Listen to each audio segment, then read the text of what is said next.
Download aplikasi Tarbiyah Sunnah di handphone Anda. Tersedia di Google Play dan App Store. Bismillahirrahmanirrahim. Assalamualaikum warahmatullahi wabarakatuh. Alhamdulillahilladzi arsala rasulahu bil huda wa dinil haqq liyudhhirahu 'alad dini kullihi walau karihal musyrikun.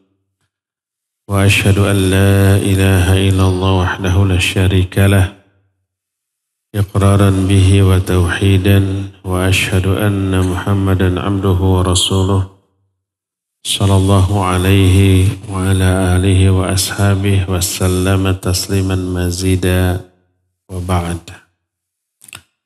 Hadirin jamaah Masjid Al-Ukhwah, Masjid Agung Al-Ukhwah Bandung yang Allah muliakan, para pendengar radio Tarbiyah Sunnah Bandung dan radio lain yang ikut gabung, pemirsa berapa stasiun TV, pemirsa dan para netizen melalui Tarbiyah Sunnah Media di mana saja Anda berada.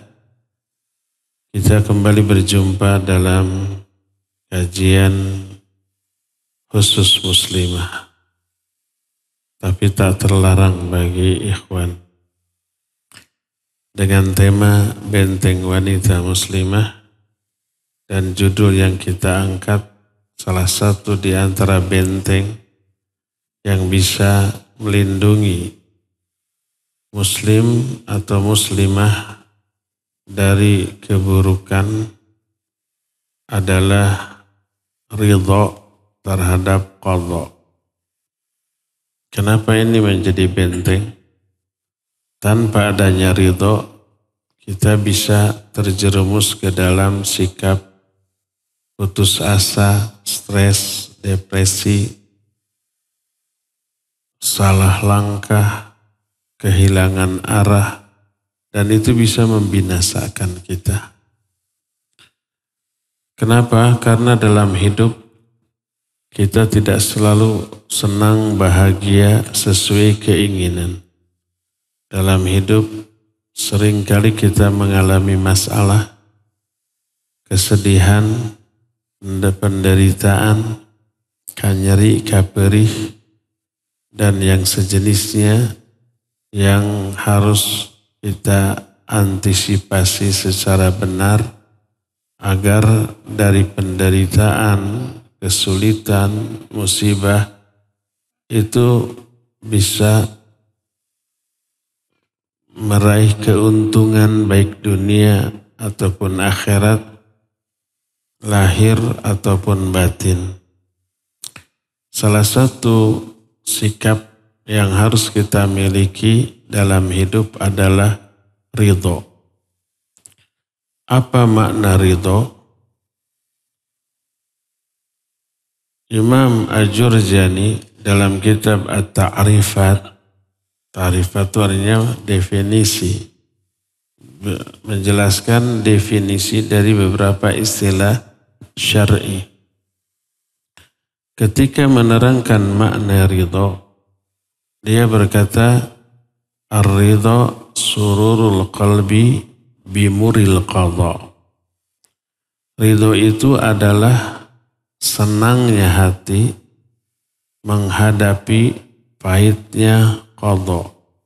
Qadha itu artinya ketetapan dari Allah Azza wa Jalla. Sikap ridho ini sangat agung mulia. Salah satu bukti bahwa sikap ridho adalah sifat yang sangat agung adalah ridho ini menjadi salah satu di antara sifat Allah yang Allah terangkan dalam Al-Quran atau sunnah Nabi SAW yang sahihah. Di antaranya Al-Ma'idah 119 Allah berfirman, radhiyallahu anhum wa radu'an dzalikal fawzul azim. Allah ridho kepada mereka, mereka pun ridho kepada Allah. Jadi salah satu di antara sifat Allah adalah Allah ridho kepada orang-orang tertentu. Dalam surah At-Taubah ayat 100, "Was-sabiqunal awwalun minal muhajirin wal ansar walladzina taba'uhum bi ihsan radhiyallahu anhum wa radu an." Orang-orang yang mula-mula masuk Islam dari kalangan muhajirin dan ansar dan orang-orang yang mengikuti mereka dalam kebaikan, Allah ridho kepada mereka, mereka pun ridho kepada Allah. Ayat ini pun menjelaskan Allah meridhoi para sahabat muhajirin dan ansar dan orang-orang yang mengikuti pemahaman para sahabat. Alhamdulillah. Yahdikumullah wa yuslihu balakum. Dalam surah Thaha ayat 109, Allah berfirman, "Yauma idzin la tanfa'u syafa'atu illa man adzina lahu rahman wa radiya lahu qawla." Pada hari kiamat nanti, tak ada manfaatnya syafaat siapapun. Di hari kiamat syafaat tak ada manfaat. Kecuali orang yang diizinkan oleh Allah untuk memberi syafaat, wa radiyallahu qawla, dan ucapan orang itu diridhoi oleh Allah Azza wa Jalla. Dalam surah Al-Fath ayat 18, ini menceritakan ketika terjadi bai'ah di sebuah lembah namanya Lembah Hudaybiyah. Hudaybiyah itu daerah Mekah. Ketika Nabi dan kaum muslimin mau ke Mekah untuk haji di bulan haji, sebelum mereka masuk ke kota Mekah, mereka berkemah dulu di Hudaybiyah. Lalu mengutus utusan ke Mekah, minta izin masuk Mekah untuk haji. Saat itu Mekah dikuasai oleh orang-orang kafir Quraisy. Ternyata tidak diizinkan. Akhirnya datang utusan dari pihak kafir Quraisy. Sampai terjanji perjanjian Hudaybiyah. Sebelum itu terjadi, utusan Nabi yaitu Utsman bin Affan yang diutus ke Mekah oleh orang-orang Mekah ditahan dalam bentuk diajak dialog yang panjang dan ulet sehingga lama tertahan. Selama Utsman ditahan, disebar isu Utsman dibunuh. Maka Nabi SAW marah, lalu mengajak para sahabat, siapa yang mau berbaiat menebus darah Utsman? Akhirnya semuanya 1.400 orang berbaiat, kecuali ada satu orang yang ngumpet tidak mau. Itu di bawah sebatang pohon di Hudaybiyah. Lalu mereka berbaiat. Itu disebut bai'atur ridwan. Dan pohon tempat mereka berbaiat itu menjadi legenda.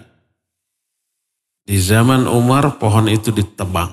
Takut dikultuskan, disakralkan oleh orang-orang yang nanti datang kemudian. Maka berkaitan dengan baiatnya para sahabat kepada Nabi SAW turun Al-Quran surah Al-Fath ayat 18. Laqad radiyallahu anil mu'minin id yubayi'unaka tahta syajar. Allah telah ridho kepada orang-orang mukmin ketika mereka berbaiat kepada engkau di bawah sebatang pohon.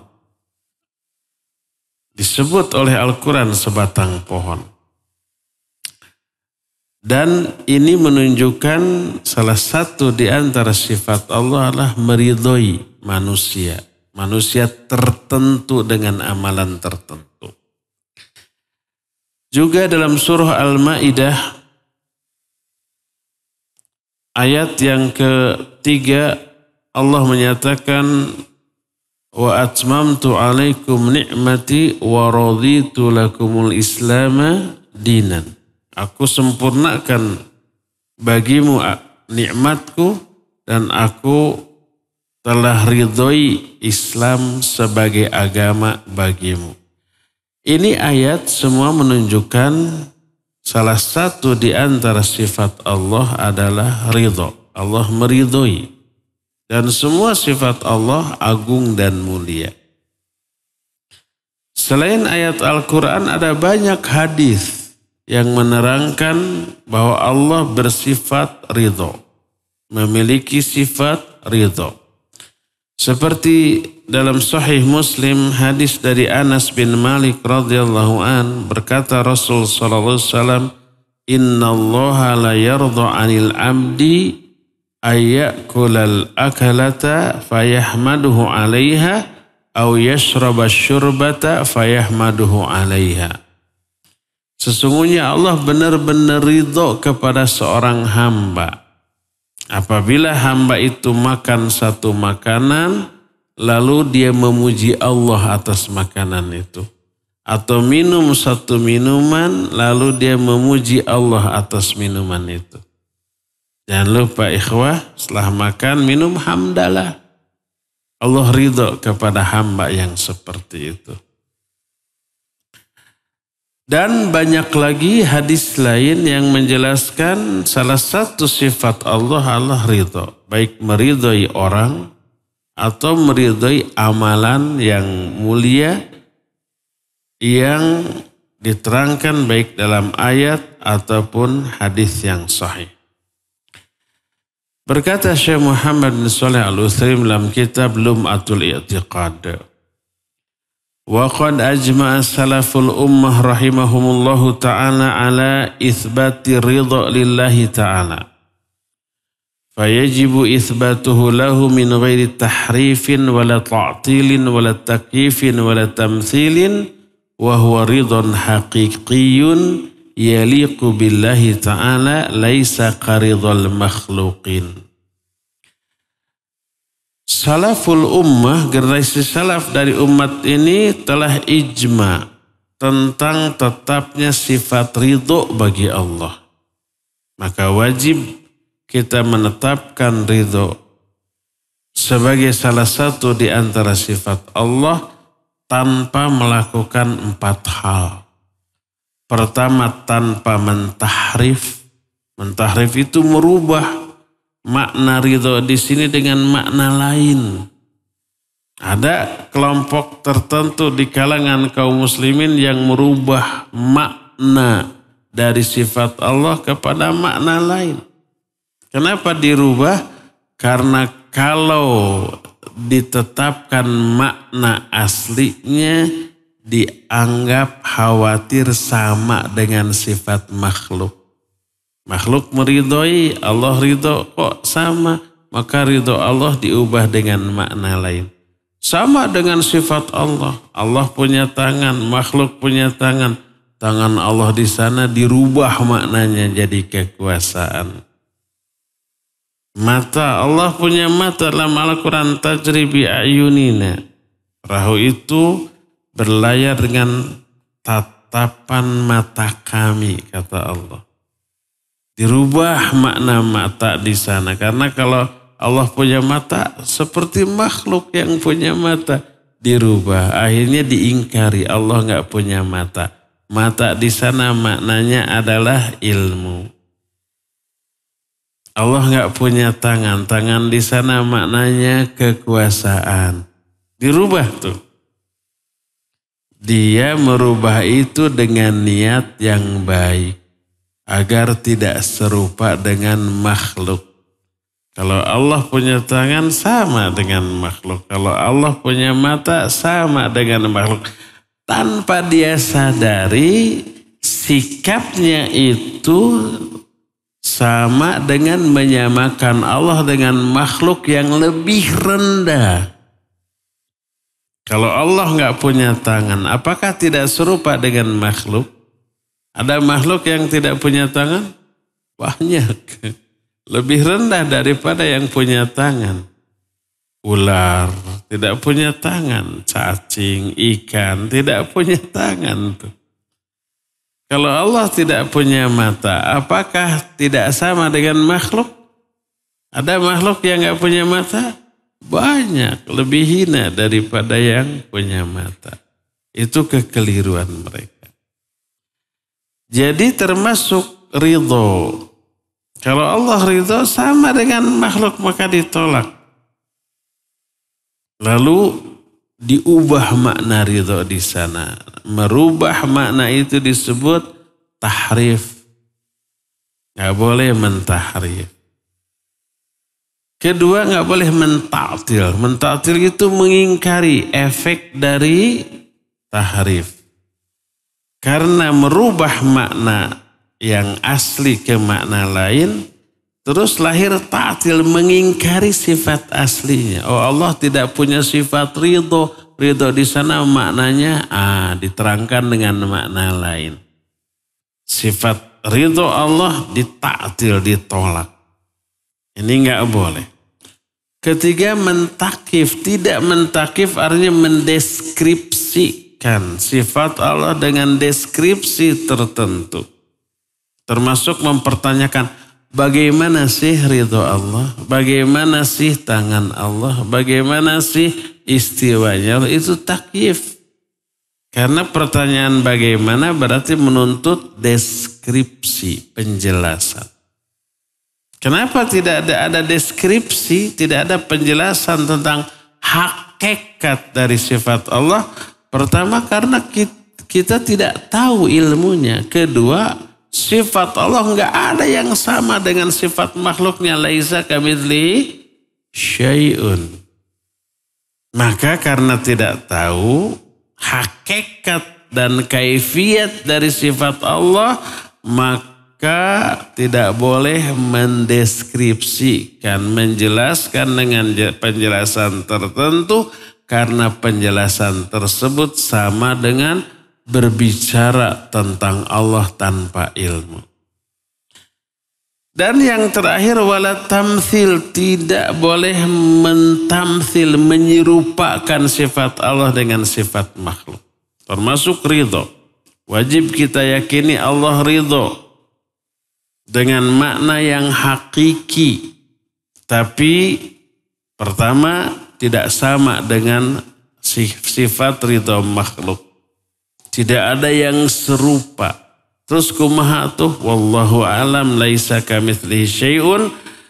Tapi yang jelas, wa huwa ridhon haqiqiyun yaliqu billahi ta'ala laisa qaridhul makhluqin.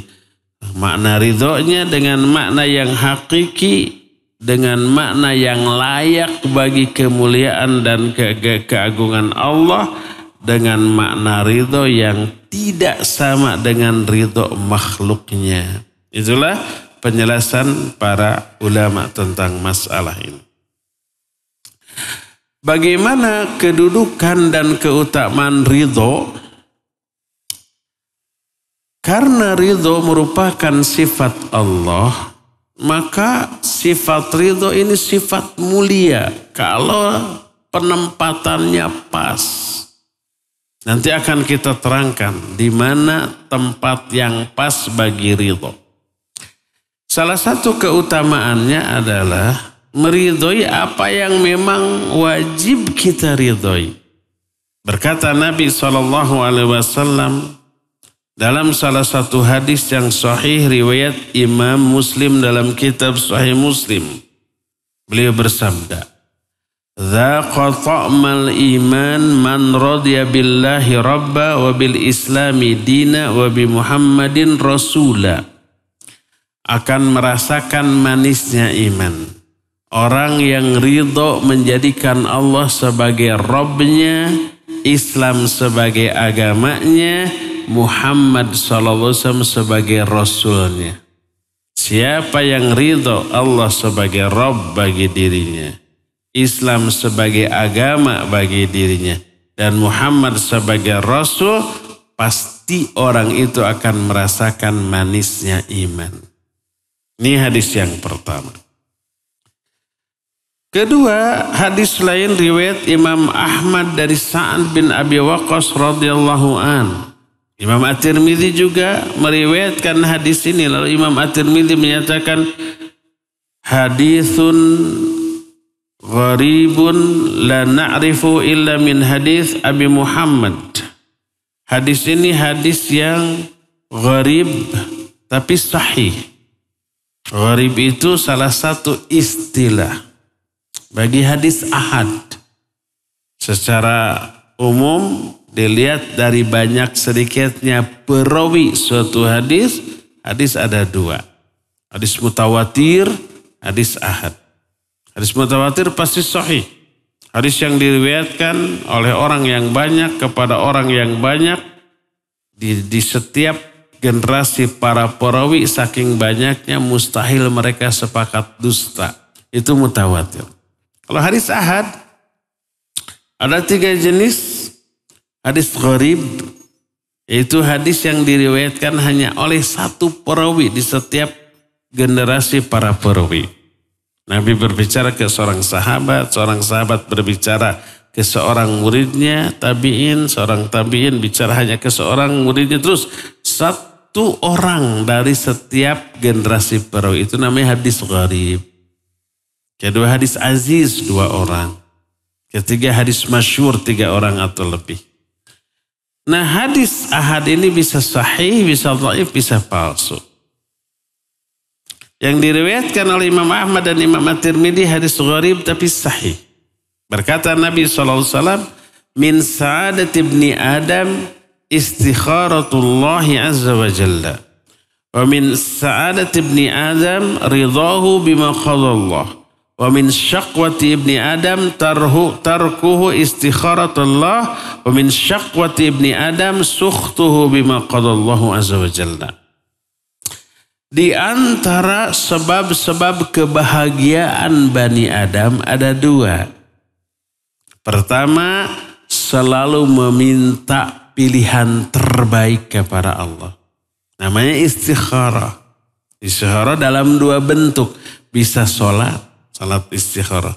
Bisa tanpa sholat hanya berdoa. Ya Allah, tetapkan pilihan terbaik untukku. Minta kepada Allah. Karena Allah yang menetapkan semua urusan. Siapa yang menetapkan pilihan atas dasar istikharah, orang itu bahagia. Orang itu pasti beruntung.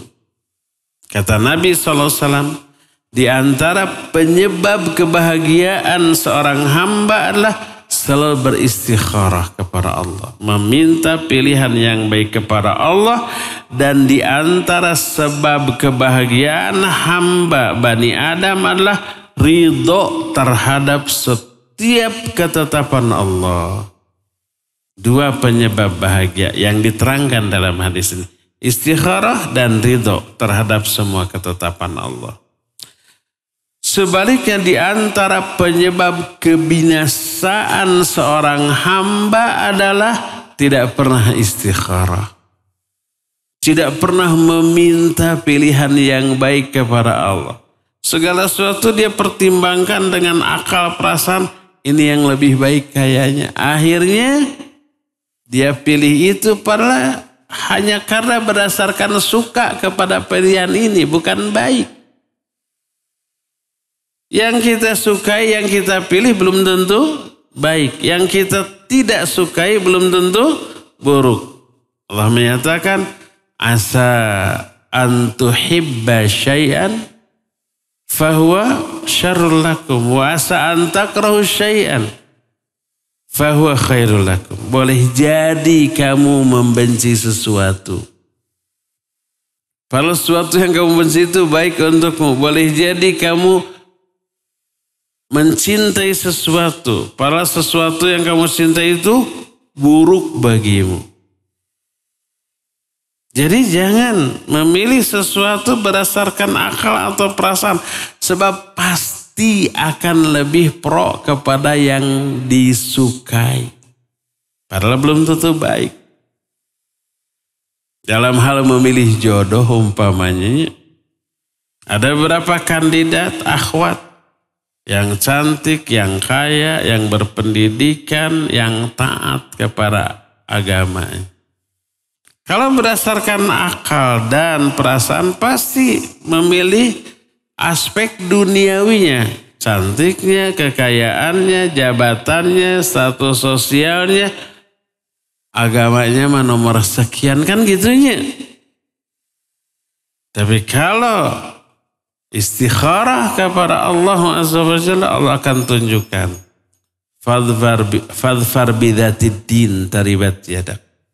Pilih wanita karena agamanya. Kalau enggak kamu akan binasa, akan rugi. Ya, istikharah. Di antara sebab kebinasaan, kesengsaraan seorang hamba tidak pernah istikharah kepada Allah. Dan di antara penyebab kesengsaraan seorang hamba membenci apa yang Allah tetapkan untuk dirinya. Jadi dari hadis itu kita tahu ridho kepada ketetapan Allah termasuk sebab-sebab kebahagiaan. Jengkel, mangkal, benci, marah terhadap ketetapan Allah merupakan sebab-sebab kebinasaan. Berkata Rasul SAW ketika anak yang dicintainya meninggal, Ibrahim alaihissalam. Usia 11 bulan meninggal. Lagi lucu-lucunya. Kata orang Sunda mah jadi kembang buruan tiba-tiba mati. Beliau nangis-nangis, berurai air mata, sedih-sedih. Dan para sahabat bernada komplain, ya Rasulullah, nahaitana anil buka. Engkau melarang kami dari menangis, engkau sendiri menangis. Apa air mata ini? Apa kata Nabi SAW? Innal aina tadma wal qalba yahzan wala naqulu illa ma yurdi rabbuna. Mata boleh menangis, hati boleh bersedih, tapi kita tidak boleh berkata ketika sedih, ketika nangis, kecuali yang mengundang keridhaan Allah Subhanahu wa ta'ala. Jaga mulut ketika dapat musibah, jangan berkata yang mengundang murka Allah Azza wa Jalla. Dalam salah satu doa, hadis ini sahih riwayat Imam An-Nasa'i dan Imam Al-Hakim. Al-Hakim dalam Al-Mustadraknya mensahihkan hadis ini dan Imam Az-Zahabi menyetujui pensahihan Al-Hakim terhadap hadis ini. Dalam satu doa Nabi SAW pernah berdoa yang panjang. Salah satu kalimat dari doa ini adalah as'aluka ridha ba'dal qadha. Ya Allah, aku meminta sifat ridha terhadap qadha. Inilah penjelasan ayat dan hadis tentang keutamaan sifat ridha. Adapun ridho ada 3 jenis. Mana yang wajib, yang sunnah, yang haram. Ada ridho yang wajib. Ada ridho yang sunnah. Ada ridho yang haram. Kita tempatkan sifat ridho ini pada tempat atau momennya yang pas. Jangan sampai ketika kita wajib ridho kita tidak ridho. Ketika kita haram ridho malah kita ridho gitu. Ada 3 jenis keridhoan. Adapun yang pertama ini yang terbaik. Yang paling utama. Dan inilah yang wajib. Yaitu apa? Ar-ridha bi fi'li ma amarallahu bihi wa tarki ma naha anhu. Wa huwa ar-ridha bil qada'id dini syar'i. Pertama, ridha terhadap seluruh perintah Allah dalam bentuk melaksanakannya. Ridho terhadap ketetapan yang Allah larang dalam bentuk menjauhinya. Apa yang Allah perintahkan kita ridho terhadap ketetapan perintah itu dan kita laksanakan. Apa yang Allah larang, yang Allah haramkan, ridho terhadap ketetapan larangan itu dalam bentuk meninggalkannya. Yaitu meridhoi terhadap ketetapan Allah berupa agama dan syariat. Agama ini ketetapan Allah. Syariat ini ketetapan Allah, isinya perintah dan larangan. Wajib kita ridhoi. Apa yang Allah larang, ridho terhadap larangan itu dan kita jauhi. Dan ridho, senang hati ketika menjauhinya. Apa yang Allah perintahkan, ridho terhadap perintah ini dan hati ini senang melaksanakannya. Allah berfirman dalam banyak ayat yang menjelaskan wajibnya kita memiliki sikap ridho kepada syariat Allah tanpa ada keberatan sedikit pun dalam hati. Allah berfirman di antaranya dalam Al-Quran surah An-Nisa ayat 65. Fala wa rabbik la yu'minuna hatta yuhakkimuka fima syajara bainahum thumma la yajidu fi anfusihim harajan mimma qadaita wa yusallimu taslima. Maka demi Allah, demi Rabbmu, manusia tidak dikatakan beriman sehingga mereka menjadikan engkau, hai Muhammad, sebagai hakim dalam perkara-perkara yang diperselisihkan di antara mereka, lalu mereka tidak merasakan keberatan dalam hati mereka sedikit pun terhadap apa yang engkau tetapkan, dan mereka pasrah dengan sepasrah-pasrahnya terhadap ketetapan ini. Ini ayat pertama tentang wajibnya ridho terhadap ketetapan Allah dan Rasul. Dan gak ada keberatan. Kedua, dalam Al-Quran surah At-Taubah 62. Allah berfirman, Wallahu wa rasuluhu ahaqqu ayyurduhu in kanu mu'minin. Di zaman Nabi SAW ada orang-orang munafik yang suka carmuk, cari muka, cari keridhaan manusia, walaupun dengan melanggar aturan Allah. Hanya ingin menghindari kemurkaan manusia. Hanya ingin meraih keridhaan manusia. Allah menyatakan, Wallahu wa rasuluhu ahaqqu ayyurduhu in kanu mu'minin. Padahal Allah dan Rasulnya lebih layak untuk kamu cari keridhoannya kalau kamu beriman. Menunjukkan salah satu aplikasi iman adalah lebih mendahulukan ridho Allah dan Rasulnya daripada ridho manusia. Adapun orang-orang munafik sebaliknya. Mereka lebih memperhatikan ridho manusia walaupun Allah murka nggak masalah. Kan ada kan umpamanya syariat yang bertolak belakang, kontradiktif dengan budaya, dengan kebiasaan di masyarakat kita. Kalau kita tetap laksanakan syariat, orang-orang nggak ridho ke kita. Bisa-bisa kita dicela, bisa-bisa kita dijauhi, bisa-bisa kita dituduh ini, dituduh itu kan. Tapi Allah ridho. Tapi sebaliknya kalau umpamanya kita lebih mencari ridho manusia dengan berpegang teguh kepada budaya adat, melanggar syariat, Allah murka, Rasulnya murka, manusia ridho. Orang munafik lebih memilih keridhaan manusia. Oleh karena itulah jangan heran kalau di zaman Kiwari banyak orang yang menyatakan ini memang bukan syariat Islam, ini dibenci oleh syariat Islam, tapi ini sudah jadi budaya, nggak bisa kita tinggalkan, jadi kebiasaan. Kalau kita tinggalkan orang nanti ngamuk kan gitu ya. Akhirnya lebih memilih budaya walaupun melanggar syariat. Itu tidak heran di zaman Nabi SAW sudah ada, Al-Quran sudah mengisyaratkan. Mereka itu lebih mencari keridhaan manusia walaupun dengan membuat Allah murka. Ini nanti ada ayat-ayat lain dalam Al-Quran. Kata Allah, wallahu wa rasuluhu ahaqqu ayurduh in kanu mu'minin. Allah dan Rasulnya lebih layak untuk dicari keridhoannya kalau mereka beriman.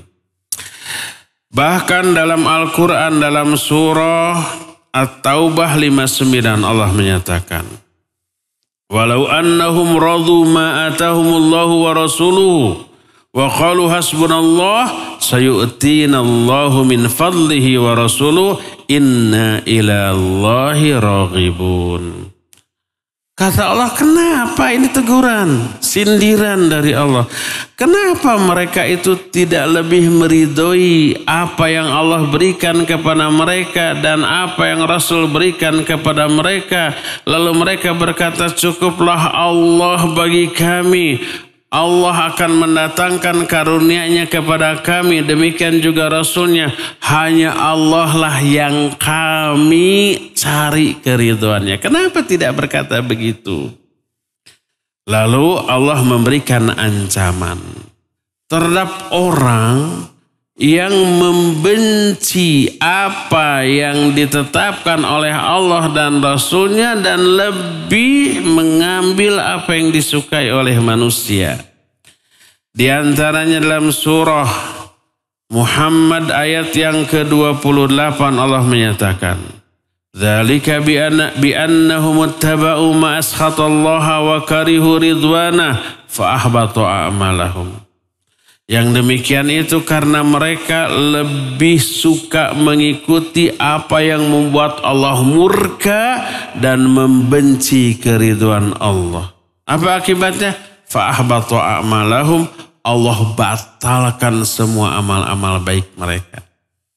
Ini resiko bagi orang yang lebih mencari keridhaan manusia walaupun Allah murka. Salah satu resikonya semua amal baik dia Allah batalkan. Fa'ahbata a'malahum. Lihat lagi Al-Quran surah At-Taubah ayat 54. Allah menyatakan, wa ma mana'ahum an tuqbala minhum nafaqatuhum illa annahum kafaru billahi wa rasulih wa la ya'tuna as-salata illa wa hum kusala wa la yunfiquna illa wa hum karihun. Tidak ada yang menahan mereka. Tidak ada yang menahan mereka untuk diterima infak-infak dari mereka. Jadi orang-orang kafir, orang munafik suka infak, suka sedekah. Tapi Allah tolak, Allah tidak terima. Apa yang menjadi penyebab? Penyebabnya kata Allah, innahum kafaru billahi wa rasulih. Karena mereka itu kufur kepada Allah dan Rasul. Adapun infak sedekah kepada orang dalam rangka mencari keridhaan orang yang diberi. Wala ya'tuna shalah illa wa hum kusala. Mereka tidak melaksanakan salat kecuali dengan rasa malas, asal-asalan. Wala yunfikuna illa wa hum karihun, dan tidaklah mereka berinfak kecuali dengan perasaan benci terhadap infak. Sebenarnya nggak mau infaknya, tapi demi keuntungan dunia mereka lakukan juga. Maka ridha terhadap ketetapan Allah yang berupa syariat, yang berupa agama adalah wajib. Berkata Al-Imam Ibnu Qayyim rahimahullah ketika menjelaskan ayat-ayat tadi, fahadha ridha wajibun wa adamu ridha lahu min sifatil munafiqin alladzina dhamma Allahu fi qouli ta'ala wa minhum may yalzimuka fis sadaqat fa in u'tu minha radu wa illam yu'tau minha idahum yaskhitun. Ridha yang seperti ini wajib. Tidak ridha terhadap syariat Allah termasuk sifat munafikin yang dicela oleh Allah dalam ayat surah At-Taubah ayat 58. Kata Allah, di antara orang munafik ada yang mencela kamu karena sedekah. Kalau kaum muslimin sedekahnya kecil dicela, cuma segitu. Untuk apa? Kalau banyak dicela, oh ria. Nah, ada benarnya di mata orang munafik apa yang dilakukan oleh orang mukmin. Sedekah banyak disebut ria, sedekah sedikit, cuma segitu dicela. Terus fa'in u'tu minha radu. Kalau mereka diberi dari sedekah itu senang, ridho, memuji. Tapi wa illam yu'tau minha idahum yaskhatun. Tapi kalau mereka tidak diberi dari sedekah ini, mereka murka, marah dan kesal kepada kaum muslimin. Inilah jenis ridho pertama yang hukumnya wajib. Ridho terhadap ketetapan Allah yang berupa syariat, yang berupa agama.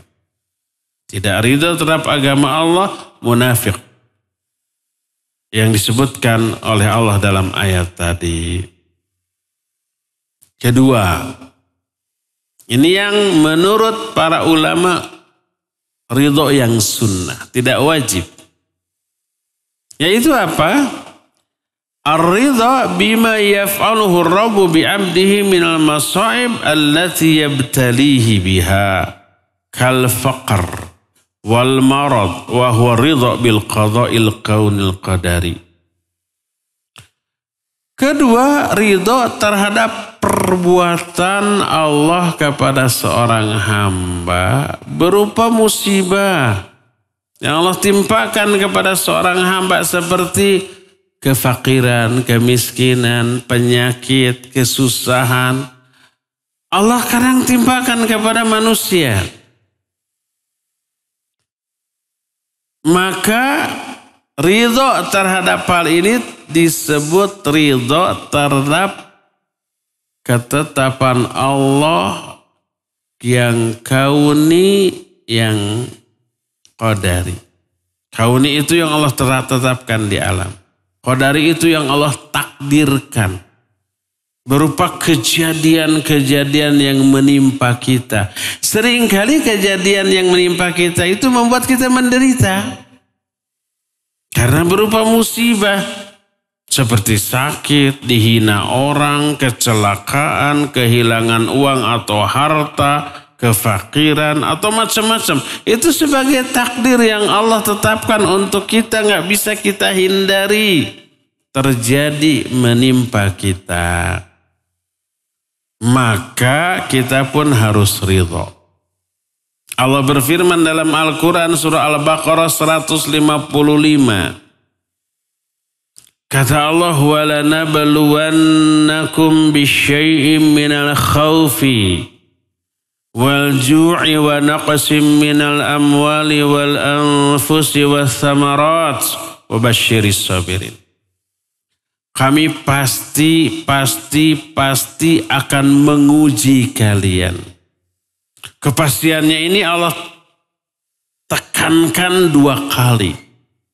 Pertama, adanya huruf lam yang dibaca pendek disebut lam taukid. Walanabluwannakum. Kedua, ada huruf nun taukid tsaqilah. Walanabluwannakum, asalnya nablu dari bala yablu.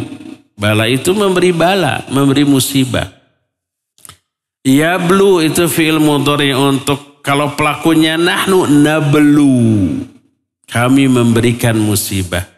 Masuk huruf lam. Walanablu. Lamnya lam taukid. Pasti kami akan memberi musibah. Ada huruf lam. Terus dimasukkan huruf nun taukid tsaqilah di akhirnya walanabluwannakum.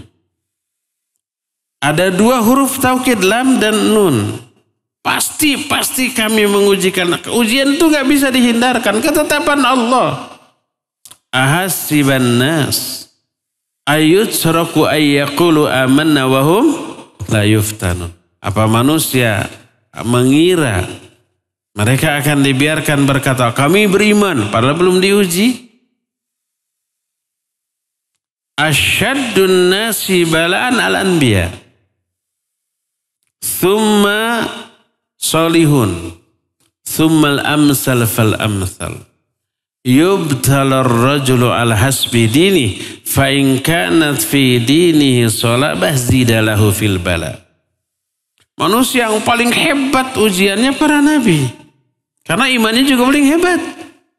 Kalau iman paling hebat, ujiannya paling hebat. Kemudian orang-orang soleh, kemudian orang-orang di bawah itu. Seseorang akan diuji berdasarkan kadar imannya. Makin hebat imannya, makin hebat ujiannya. Itu kata Nabi SAW.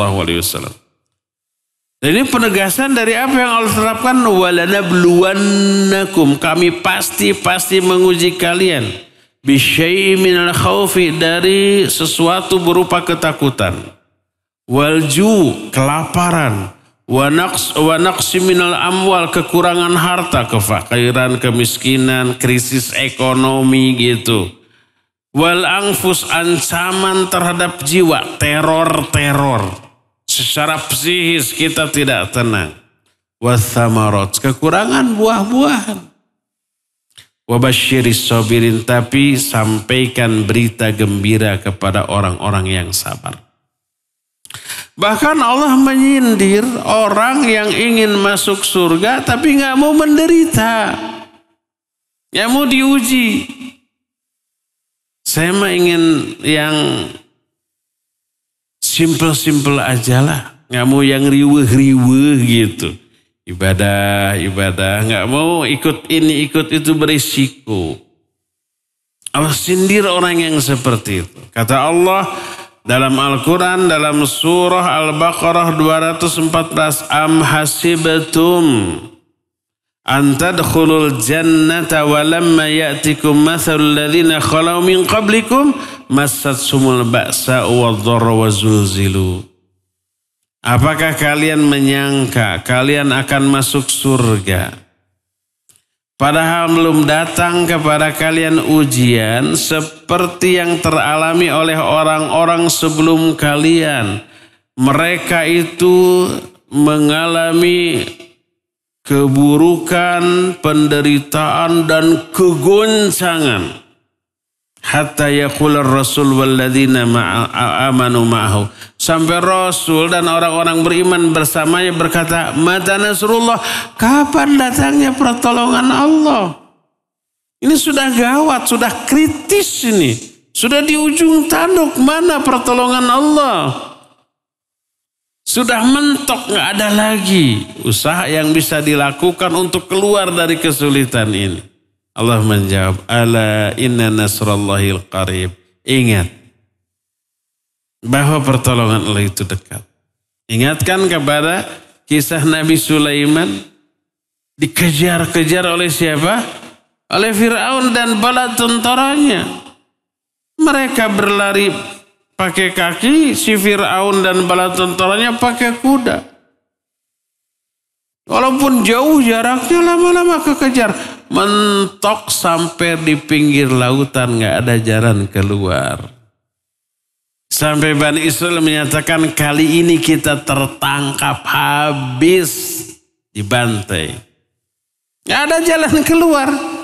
Di depan lautan, di belakang musuh yang akan membantai mereka. Sudah di ujung tanduk.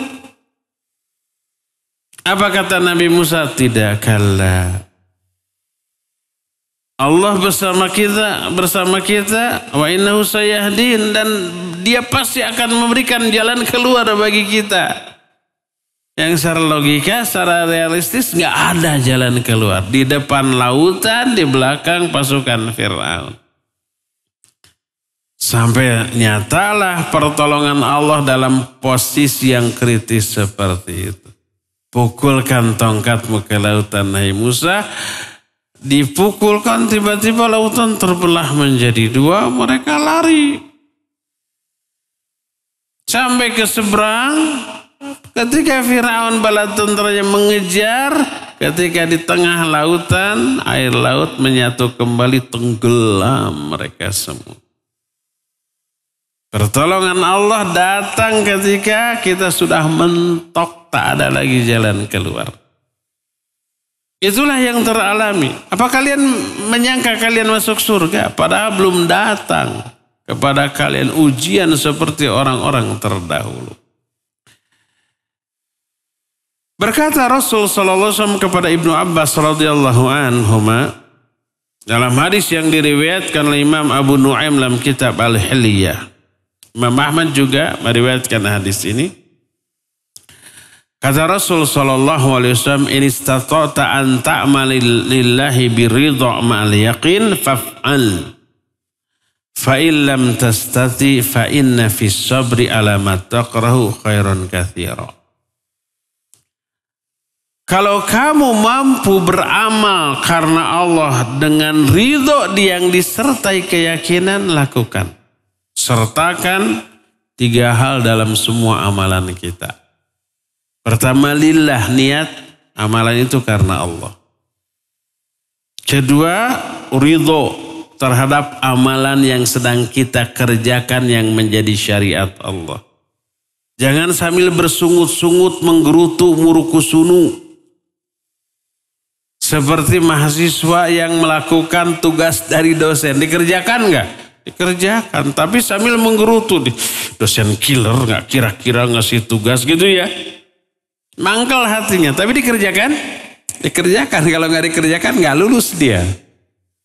Jangan sampai seperti itu. Syariat yang Allah turunkan kita amalkan dengan ridho.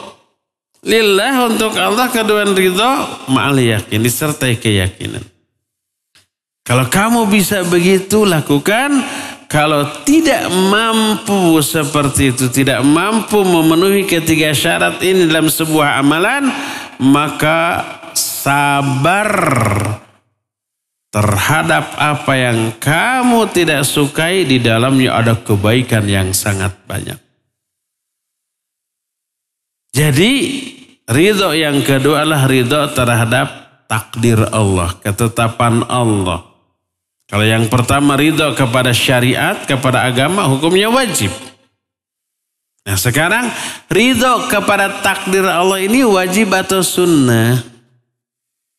Berkata Syekhul Islam Ibn Taimiyah, beliau menyatakan, wa qad tanaza'al ulama fir ridha bil qada'il kaunil qadari hal huwa wajibun aw mustahab. Para ulama telah ikhtilaf tentang ridha terhadap ketetapan Allah yang bersifat takdir ini. Apakah dia wajib atau sunnah? Tapi yang lebih rajih, yang lebih kuat, kata Syekhul Islam, annahu mustahab wa laysa biwajib. Ini hukumnya sunnah, bukan wajib. Yang wajib bagi orang yang terkena musibah bukan ridho, tapi sabar.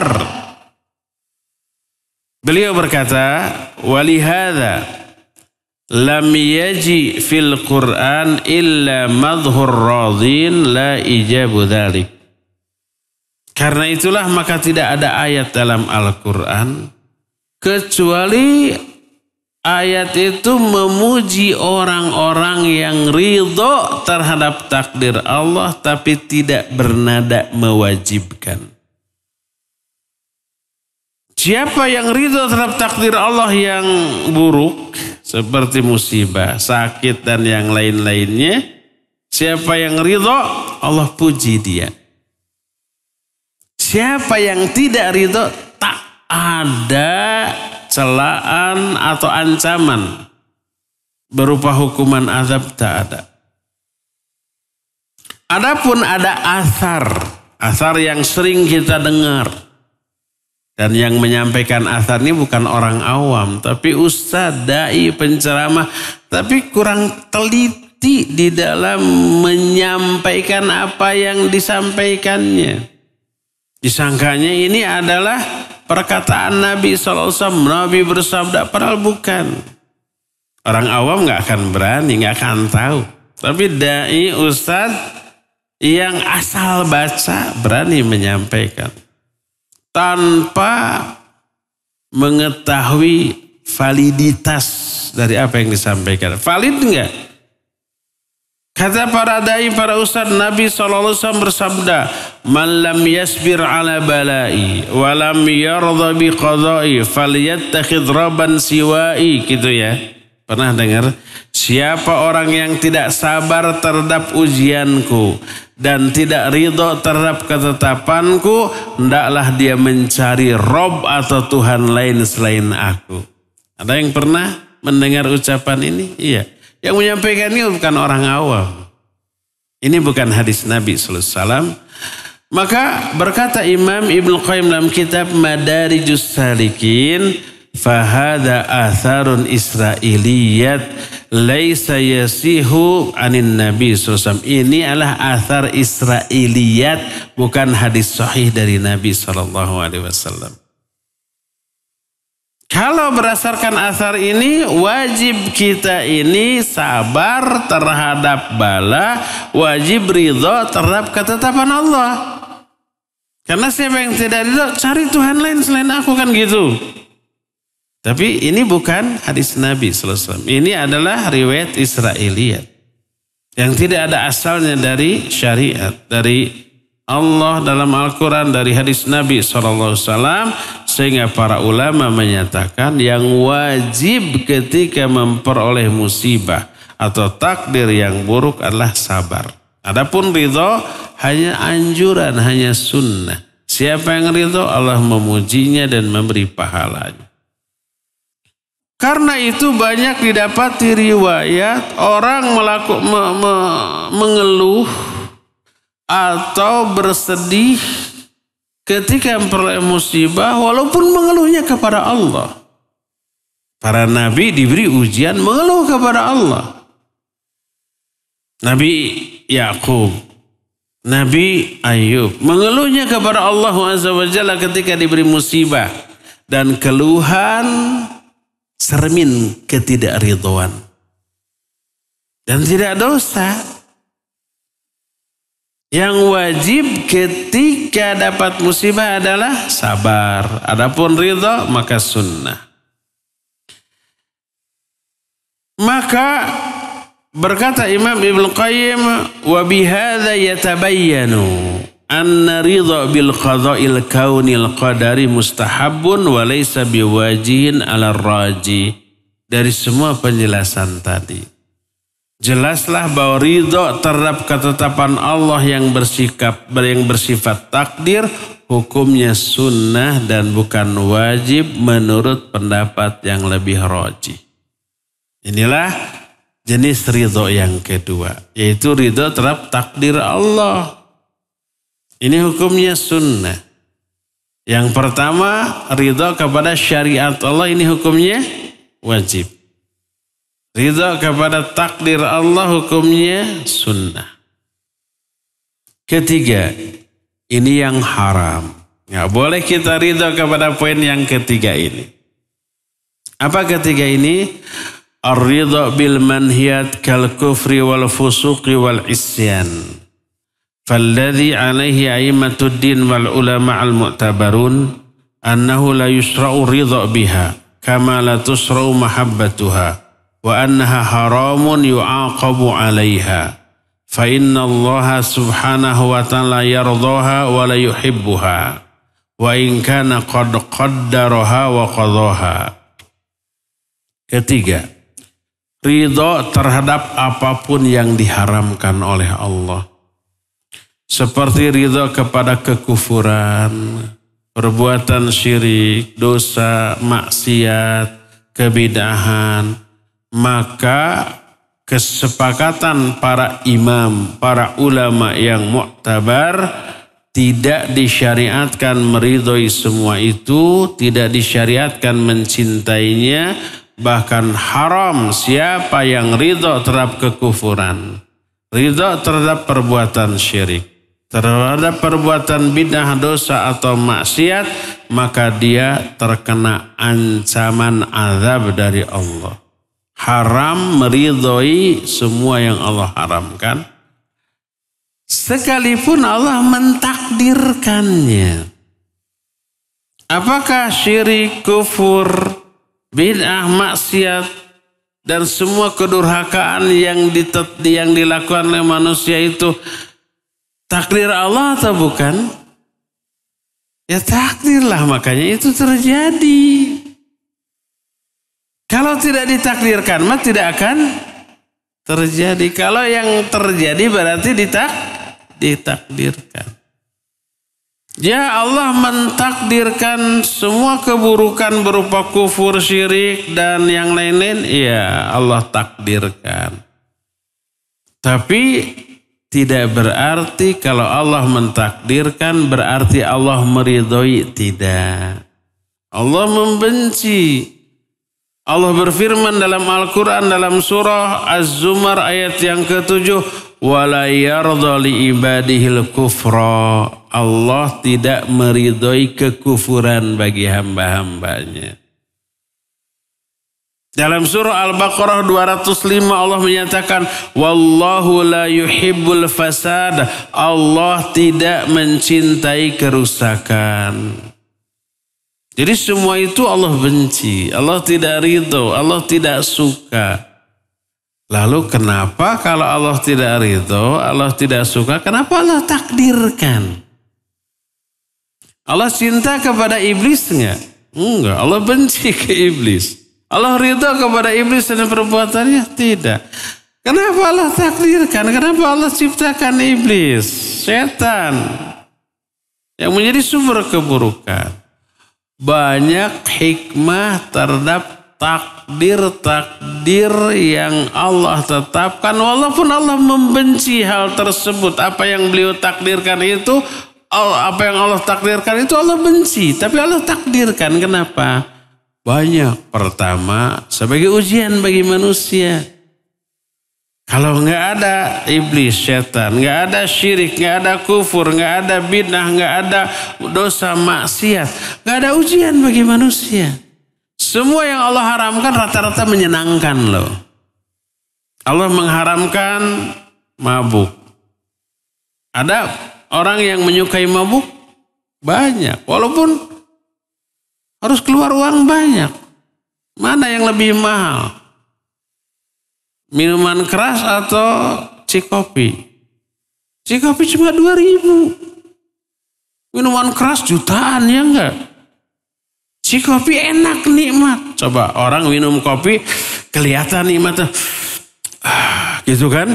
Kelihatan ekspresi menikmati. Orang minum minuman keras mah enggak ada. Gitu kan? Tidak ternikmati. Mohon enggak enak.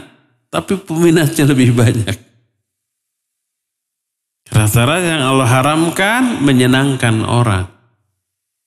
Itu ujian. Itu yang pertama. Dengan ujian itu terketahui kualitas iman dari manusia. Nih ada ujian yang menyenangkan tapi diharamkan, dilarang. Teruji enggak? Kalau walaupun menyenangkan itu menghancurkan, dijauhi sejauh-jauhnya. Itu bagus tuh orang tuh. Kualitas dari ibadahnya luar biasa, pahalanya juga luar biasa. Jadi prestasi yang diraih oleh manusia setelah melalui berbagai macam ujian, rintangan, halangan, tapi dia berhasil melalui rintangan itu, wah, luar biasa. Saya sering berikan contoh main bola, ya enggak? Main bola dalam 1 kali 24 jam, 2 kali 45 menit. Berapa gol yang dihasilkan? Nggak banyak. Kadang 1, 2 ya. Kecuali lamun Persib ngelawan AC Milan. Tapi kalau yang selevel paling 1, 2 gitu. Susah loh. Ketika membawa bola, dihalang-halangi oleh lawannya. Kadang di sliding, kadang ditubruk, kadang di gimana gitu ya. Makanya pas setelah berhasil melesatkan 1 gol ke gawang lawan, coba lihat selebrasinya. Kayak orang gila. Kalau itu dilakukan dalam keadaan normal, gila tuh orang. Tapi setelah memasukkan bola ke gawang lawan, kayak orang gila. Ada yang joget, ada yang meluncur di atas lapangan, ada yang macam-macamnya. Ada yang salto, macam-macam. Kenapa? Karena itu sangat berharga. Kenapa berharga? Karena diraih melalui perjuangan yang berat. Melalui rintangan dan halangan. Coba kalau kita lagi bawa bola, kata lawan, mau kemana? Mau ngegolin? Mangga lewat. Tidak dihalang-halangi. Nyingkir semua lawan. Pas ke gawang, kata kiper, mau ngapain? Mau ngegolkan? Silakan. Tembak, gol. Berprestasi enggak? Sorak enggak orang? Sorak, tapi melecehkan. Ya enggak? Mungkin dilempar botol, lempar batu, lempar macam-macam. Itu gol pelecehan bagi kita. Enggak berharga. Malu kita. Karena apa? Diraih tanpa apa? Perjuangan. Kenapa perjuangan? Tanpa ada halangan.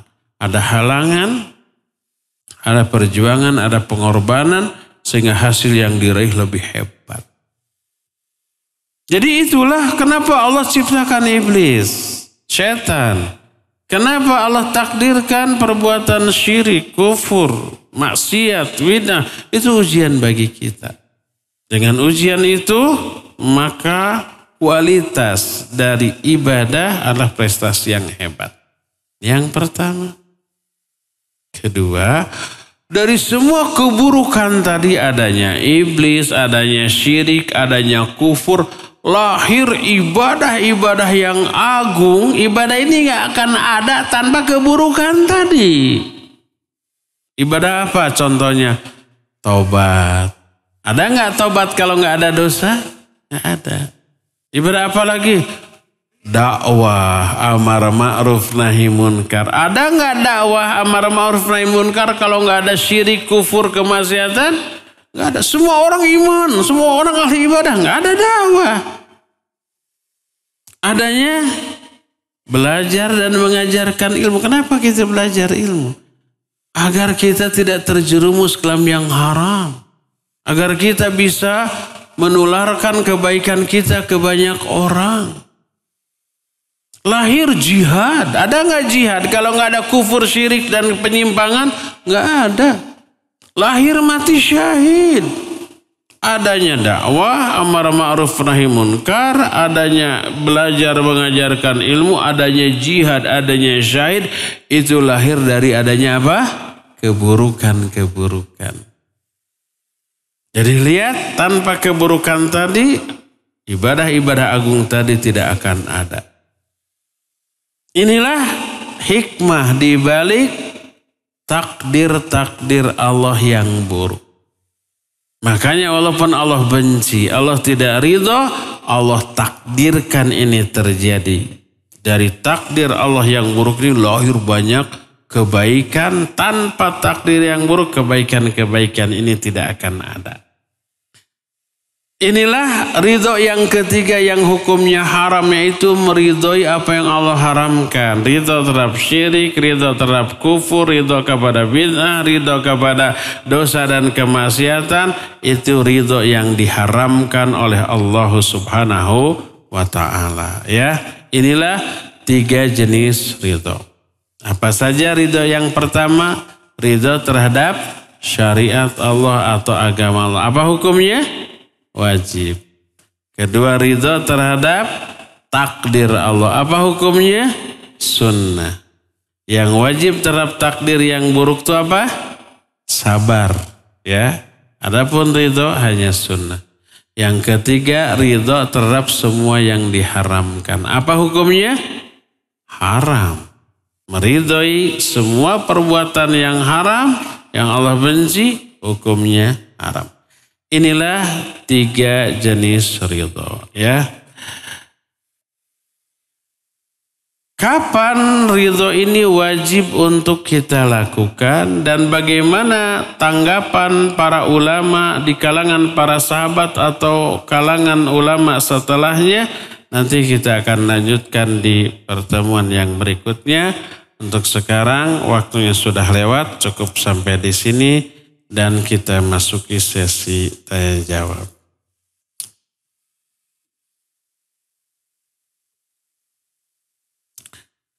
Assalamualaikum Ustaz. Waalaikumsalam warahmatullahi.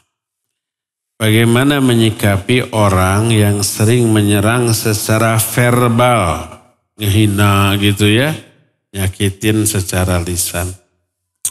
merendahkan, tajassus, mencari kesalahan, dan sering menyalahkan tanpa tabayun. Kebetulan beliau pemimpin dan pemilik lapak usaha saya. Yang pertama, nasihati agar dia ini tidak terus-menerus di atas keburukannya. Jaga lisan gitu.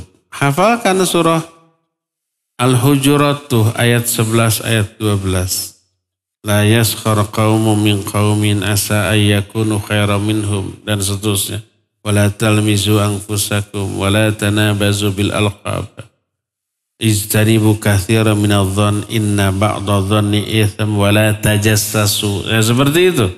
Enggak boleh menghina, enggak boleh mencela, enggak boleh memberi gelar-gelar yang buruk, tidak boleh suudzon, tidak boleh tajassus mencari-cari kesalahan. Itu ayat-ayat yang melarang. Sampaikan. Itu pertama. Yang kedua, kalau tidak mempan, dinasihati tetap saja. Ya yang kita lakukan adalah hindarkan. Ganti cari lapak lain. Biar lapak dia enggak laku. Kan disewanya lapak dia memberi keuntungan kepada dia kan. Kita berhenti cari lapak lain. Mudah-mudahan ini jalan dari Allah. Di sana laku, di tempat lain lebih laku. Di sana stoknya cuma sekintal sehari, di tempat lain seton sehari. Bisa begitu. Cari, hindarkan. Agar tidak bermuamalah sama dia untuk menghindari keburukan. Kalau ternyata tidak bisa pindah, hanya itu satu-satunya, ya sudah bersabar. Bagaimana caranya agar bisa bersabar? Pertama, yakini bahwa semua itu menguntungkan kita. Apa keuntungannya dihina, dicela? Pertama, dosa kita gugur. Begitu dihina, langsung dosa berguguran. Kedua, pahala nambah. Dengan bersabar, pahala kita nambah. Ketiga, doa kita diijabah oleh Allah. Kalau kita mendoakan keburukan kepada dia, kena itu.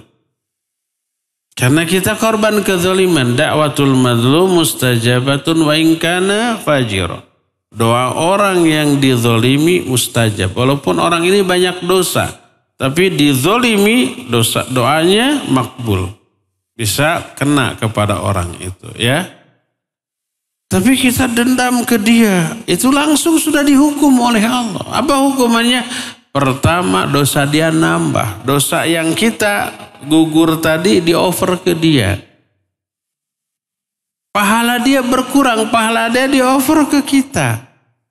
Jadi orang yang menghina, yang membuli kita, itu sebenarnya dermawan dengan pahala. Sama dengan, nih pahala saya untuk kamu, sini dosa kamu saya tanggung. Baik gak tuh orang? Baik. Jadi ketika kita dihina, dibuli gitu, senyum aja gitu. Kenapa kamu senyum? Bilang, saya untung, gimana gak senyum? Dan kamu rugi. Apa untungnya? Dosa saya di-over ke kamu, pahala kamu di-over ke saya. Siapa yang gak untung? Makanya saya tersenyum. Gitu ya. Itu saja. Semoga dengan itu kita bisa bertahan.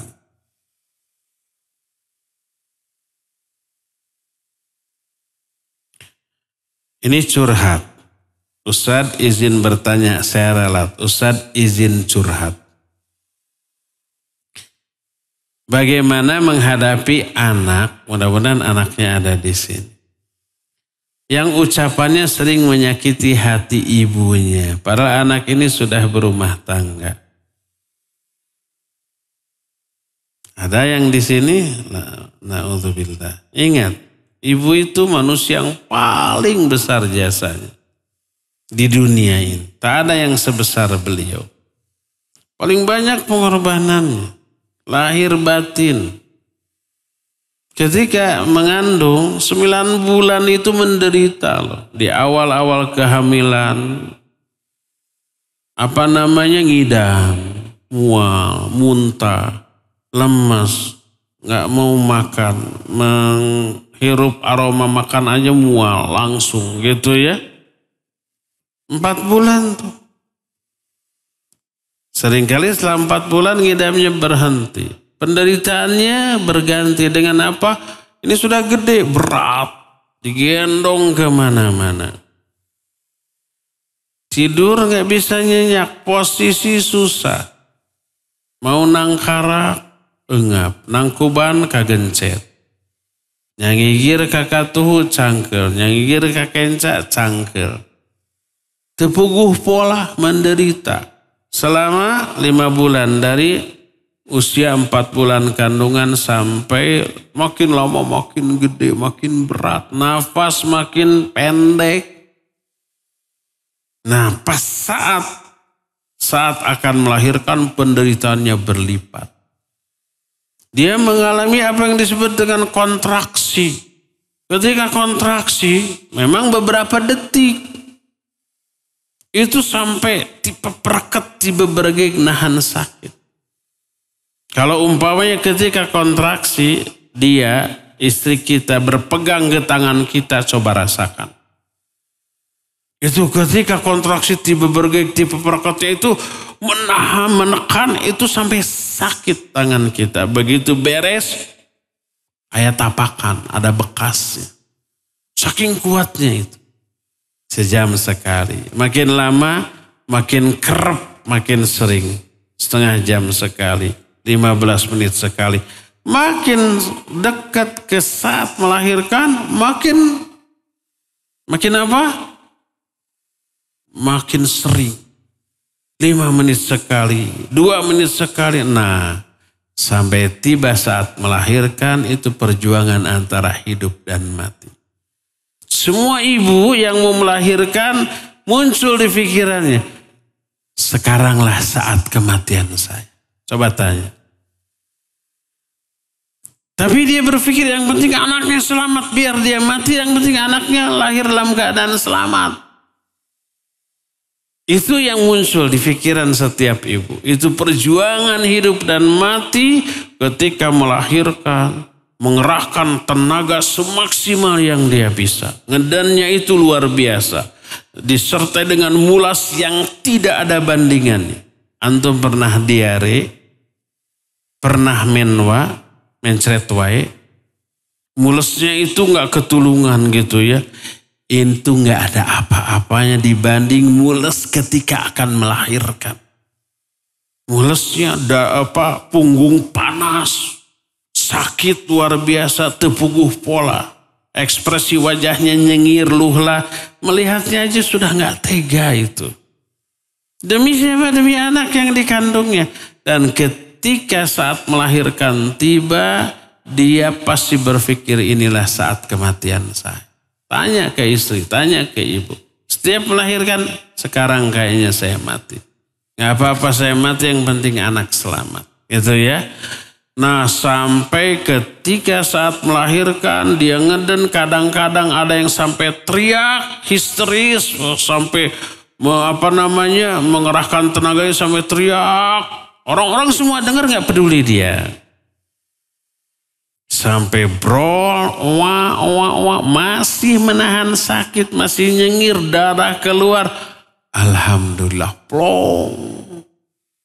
Semua penderitaan itu tiba-tiba terasa hilang mendengar anak yang baru dilahirkan. Nah, kadang-kadang ketika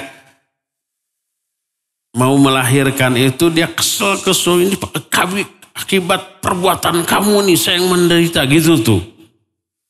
Nyalahin suaminya. Padahal itu cilaka ku pamalah sorangan. Disinilah egoisme seorang wanita muncul setelah berhasil mengeluarkan bayi yang dikandungnya. Begitu plong, dia merasa dunia ini milik dia sendiri. Suaminya lupa.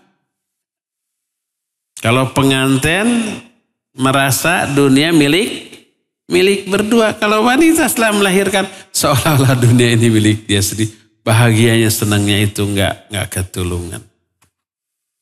Nah, tapi penderitaan wanita itu belum terhenti. Dia masih nyengir, terluka setelah melahirkan, darah keluar, urat-urat otot banyak yang putus, lemah segala macam gitu ya. Makanya efek dari melahirkan menyebabkan dosa yang Allah gugurkan sangat-sangat besar dan banyak. Dosa-dosanya berguguran. Kalau mati dalam keadaan demikian, syahid itu wanita. Ya. Nah, setelah melahirkan, penderitaan tidak terhenti.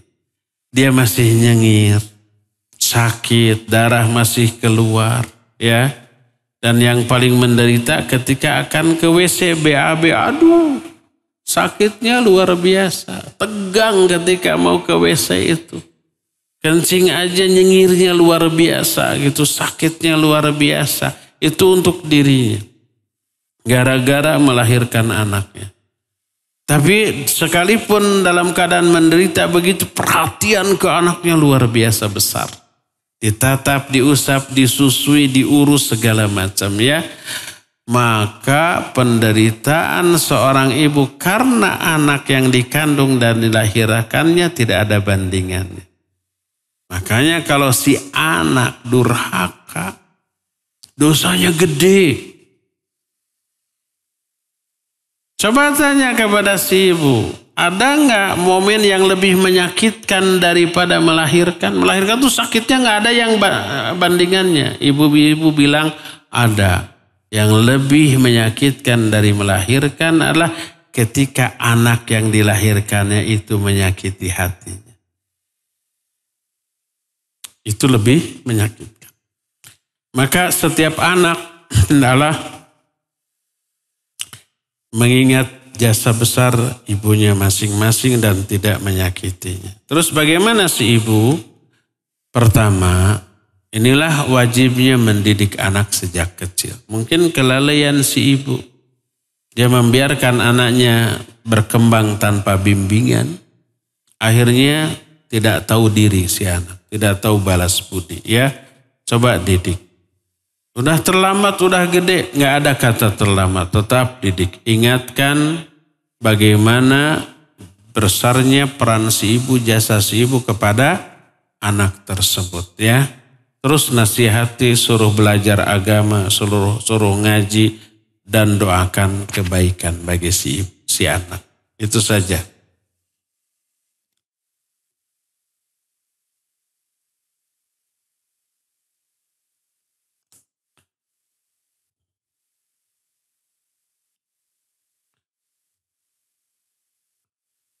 Saya berniat daftar haji. Mohon arahan yang sesuai syariat. Apakah ONH plus atau haji reguler? Di mana waktu tunggu haji reguler cukup lama? Apa kita harus ridho dengan waktu tunggu yang lama? Atau memaksakan ONH plus? Kalau punya kemampuan, sesegera mungkin. Kalau bisa furoda, sekarang daftar, bulan depan berangkat, bisa. Kalau punya kemampuan. Ya, umpamanya kita punya 500 juta, udah daftar furoda saja. Sekarang daftar, nanti bulan Juni berangkat. Bisa tuh. Ya, kalau mampu. Kalau tidak, terlalu mahal dan kita tidak punya budget yang cukup, berganti ke ONH plus. Mungkin 5 tahun atau 3 tahun. Lebih sebentar masa tunggunya daripada haji reguler. Jadi kalau mampu plus. Kalau mampu furoda dulu. Setelah tidak mampu furoda plus. Kalau furoda tidak mampu, kemudian plus juga tidak mampu, karena memang budgetnya tidak mencukupi, boleh reguler. Daftar sekarang, walaupun 20 tahun lagi dapat jatah kuota. Tapi nanti di tengah jalan kalau ada rizki untuk bisa furoda atau plus, daftar lagi. Ya, semoga Allah mudahkan. Kalau umpamanya yang bertanya ini sudah bisa furoda dan ingin tahun ini berangkat, masih bisa. Ya, bisa daftar ke saya nanti. Atau ke yayasan, hari ini daftar, bulan depan insya Allah tanggal 12 Juni berangkat. Insya Allah bisa diurus dengan melalui haji furoda atau plus juga mudah-mudahan bisa diperjuangkan ya. Furoda lebih mahal sekitar 28 sampai 30 ribu US dollar. Kalau plus mungkin lebih murah sekitar 12 atau 11 ribu US dollar. Bisa sekarang bisa tahun depan fasilitasnya insya Allah sama ya. Cukup ya sampai di sini. Insya Allah kita jumpa kembali di masa yang akan datang. Dan nanti sore kita tetap ada kajian membahas tentang amalan hati di tempat ini jam 4 sore. Subhanakallahum bihamdik. Asyhadu an la ilaha illa anta. Astaghfiruka wa atubu ilaik. Walhamdulillahi rabbil alamin. Wassalamualaikum warahmatullahi wabarakatuh.